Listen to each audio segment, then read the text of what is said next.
अहम खबर दें आपको, शेख रशीद की जानिब से ट्वीट किया गया है। उन्होंने कहा है कि नैब कवानीन में मनमानी तरामीम अपनी ज़ात के लिए की गई हैं। जिस दिन फर्द जुर्म लगनी थी, शहबाज शरीफ ने वज़ारत उज़्मा का हल्फ उठाया। हज़ारों डॉलर रोज़ाना के कमरे में ठहर कर सैलाब की इमदाद मांगी गई। शेख रशीद ने अपने ट्वीट में मजीद लिखा कि जितनी शाखर्ची अमरीका में की गई, मदद भी नहीं मिली। मिफ्ता और इसहाक डार मिलकर या लड़कर भी माशी हालात ठीक नहीं कर सकते।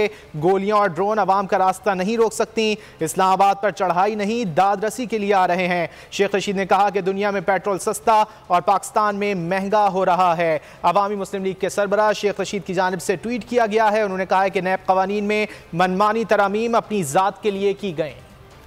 मैं हूं इमरान रियाज खान। अब आप मुझे देख पाएंगे सिर्फ बोल न्यूज़।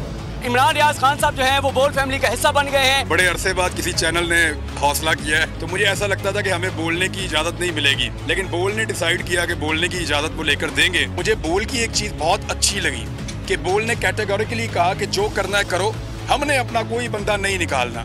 इमरान खान बोल के साथ जुम्मे से इतवार रात 10 बजे। सबसे ज्यादा व्यूज, सबसे ज्यादा रील्स और सबसे ज्यादा रेटिंग के साथ बोल अब भी नंबर 1 पोजीशन पर बरकरार। अगर आपको ये वीडियो पसंद आए तो लाइक पर क्लिक करें, सब्सक्राइब करें और बेल दबाएं ताकि कोई खबर रह न जाए।